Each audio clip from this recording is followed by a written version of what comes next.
जय हिंद दोस्तों, मैं हूं आफ्ताब खान और आप देख रहे हैं सिटी हेडलाइंस न्यूज।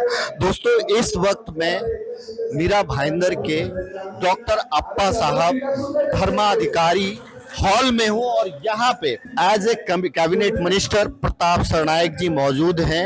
4 बार वो विधायक रह चुके हैं, एमएलए रह चुके हैं और आज मीरा भाईंदर का ये सौभाग्य है, ओला माजीवाड़ा का ये सौभाग्य है कि प्रताप सरनायक जैसे व्यक्ति कैबिनेट मिनिस्टर बन करके आए हैं और कैबिनेट मिनिस्टर में उन्हें जो मंत्री पद दिया गया है वो परिवहन यानी ट्रांसपोर्ट का दिया गया है। और आप देख सकते हैं कि यहाँ पे बड़ी संख्या में लोग उनका सत्कार करते हुए नजर आ रहे हैं और प्रेस को संबोधित कर रहे हैं। और एज ए कैबिनेट मिनिस्टर उन्होंने मीरा भाईंदर की जनता को ये संदेश दिया है कि वो एज ए कैबिनेट मिनिस्टर जो हो सकेगा, जितना ज़्यादा डेवलपमेंट हो सकेगा वो इस शहर के लिए भी करेंगे। और ऑफ कोर्स महाराष्ट्र राज्य में, क्योंकि वो महाराष्ट्र राज्य के कैबिनेट मंत्री हैं तो वो हर जगह का उनका ध्यान रहेगा, लेकिन क्योंकि मीरा भाईंदर और ओला माजीवाड़ा से वो जुड़े हुए हैं तो इस पे विशेष ध्यान जरूर रहेगा।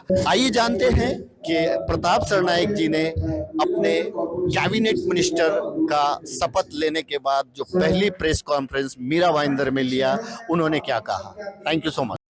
धन्यवाद देता हूँ कि आज मीरा भाईंदर शहर की जनता ने मुझे 2009, 2014, 2019 में 3 बार विधानसभा में भेजा, मगर 2024 में तो मुझे 1,08,000 के मताधिक्य से राज्य का लोक प्रतिनिधि के तौर पे काम करने के लिए भेजा। मैं जनता का बहुत बहुत दिल से धन्यवाद देता हूँ और इसी तरह से लोगों का आशीर्वाद मिलता रहे तो मीरा भाईंदर शहर को विकास की तरफ और भी आगे लेके जाने का मैं प्रयास करूँगा। सर, 4 बार आप विधायक रहे, एज ए कैबिनेट मिनिस्टर, अब पहला संदेश मीरा भाईंदर वासियों को क्या है डेवलपमेंट को लेकर? मीरा भाईंदर शहर की कौन सी भी डेवलपमेंट अभी रुकेगी नहीं। सरकार मीरा भाईंदर शहर के साथ में है। मैं सरकार का लोक प्रतिनिधि हूँ, यानी मैं ही सरकार हूँ और इस सरकार के माध्यम से जो भी मीरा भाईंदर शहर के प्रलंबित विषय है वो विषय मैं आगे लेके जाऊँगा और सैंक्शन करके लेके आऊँगा। आपको पता है कि पिछले 5 साल में और खासकर मुख्यमंत्री के तौर पे एकनाथ शिंदे जी का भी राज्य का प्रतिनिधित्व कर रहे थे। मीरा भाईंदर शहर को 3,000 से ज़्यादा करोड़ का निधि मैंने उपलब्ध करके दिया। बहुत बड़े पैमाने पे काम चल रहे हैं, मगर कुछ चीज़ें जो है वो चीज़ें बाकी है, वो मुझे करना है। एक बात का मुझे गर्व है कि इसी अधिवेशन में मीरा भाईंदर शहर का जो न्यायालय का बहुत सालों से विषय प्रलंबित था उसको भी मैंने सैंक्शन ले लिया। यानी अगले महीने में न्यायालय की जो योजना है, आप पिछले कई सालों से लोग इंतजार कर रहे थे, तो न्यायालय की इमारत का काम पूरा हो गया और उसके लिए पैसा भी सैंक्शन हो गया। तो न्यायालय अगले महीने में कभी भी शुरुआत हो सकता है। उद्घाटन का टाइम हम डिक्लेयर करेंगे। जनता के सहयोग से आज आप कैबिनेट मिनिस्टर हो गए, आगे आने वाले दिनों में भी जनता के साथ उसी तरीके से जुड़ाव रहेगा मंत्री बनने के बाद? अरे जुड़ा था, 2009 में था, इसलिए 2014 में आया, 2014 तक था इसलिए 2019 में आया और उतना ज़्यादा था इसलिए लोगों ने मुझे 1,08,000 वोटों से ज़्यादा मार्जिन से जीता के दिए। तो इन लोगों के साथ ये जुड़ा हुआ है। आप देखिए, ये सभी लोग जो आज आए हैं, ये क्या इसमें पूरे के पूरे मेरे पार्टी के कार्यकर्ता नहीं, लोग प्यार से मुझे उत्साहित होके मुझे मंत्री पद मिला है उसका स्वागत करने के लिए आए। तो ये लोगों का प्यार है और मीरा भाईंदर के शहर की जनता ने मुझे बहुत दिया है।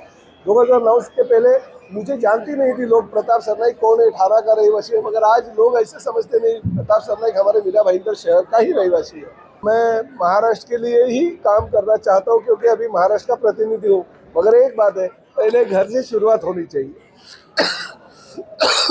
हमारा घर अगर स्वच्छ और सुंदर होगा तो हम इस महाराष्ट्र को सुंदर और स्वच्छ बना पाएंगे।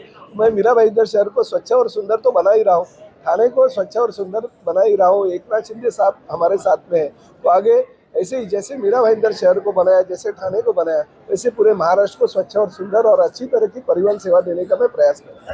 आज मंत्री बने हैं तो पहले जितना समय आप मीरा भाईंदर शहर के लिए दे रहे थे, क्या महाराष्ट्र के मंत्री बनने के बाद? ये बात सही है आपकी, आपने सही सवाल मुझे मेरे सामने रखा कि अगर महाराष्ट्र की सेवा करने है तो मीरा भाईंदर शहर को मुझे कम समय मिलेगा, मगर मैंने पिछले 5 सालों में काम इतना किया है कि लोग सोचेंगे कि नहीं चलो ठीक है, उनको थोड़ा सा सहूलियत महाराष्ट्र की सेवा के लिए देना चाहिए, तो उतना तो मीरा भाईंदर शहर की जनता मुझे माफ कर देगी।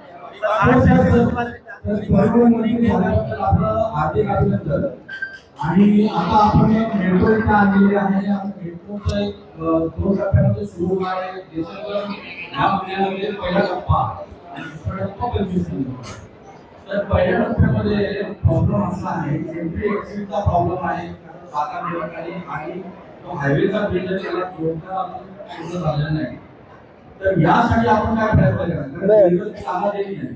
नाही, एक गोष्ट तुम्हाला ह्या ठिकाणी सांगतो की हे जे प्रश्न आहे 2025 साल मीरा भाईंदर शहरातील जनतेसाठी विकासाचं दार उघडलेलं असेल आणि त्या माध्यमातून मीरा भाईंदर शहराला विकासाच्या दृष्टीनं पुढे नेण्याचं काम आम्ही करणार आहोत. मेट्रोचा प्रश्न असू द्या, तो पुढल्या वर्षात सोडवला जाईल आणि मेट्रो चालू होईल. त्याचबरोबर आम्हाला 218 MLD जे पाणी आहे सूर्या डॅमचं, त्याचंही काम प्रगतीपथावर आहे. 6 ते 8 महिन्यात तेही काम पूर्ण होईल, तेही चालू होईल. न्यायालयाच्या इमारतीला आम्ही मंजुरी घेतली, त्यामुळे पुढल्या महिन्यात न्यायालय चालू होईल. असे अनेक विकास प्रकल्प जे 2025ला मीरा भाईंदर शहराच्या दृष्टीनं फार मोठं योगदान हे राज्य शासनाच्या वतीने मिळालेलं असेल.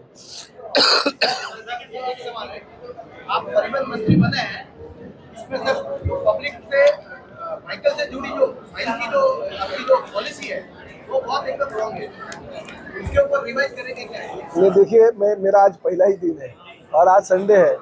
कोई मुझे आज अधिकारी मिला नहीं, मगर जो भी चीज़ें हैं उसके ऊपर अभ्यास करके निश्चित रूप से मैं यही चाहता हूँ कि प्रताप सरनाईक जब भी परिवहन मंत्री था तो इस राज्य के लिए उसने कुछ ना कुछ परिवहन सेवा के लिए दिया. ये लोग भविष्य में बोलना चाहिए. इतनी मैं लोगों की सेवा करना चाहता हूँ.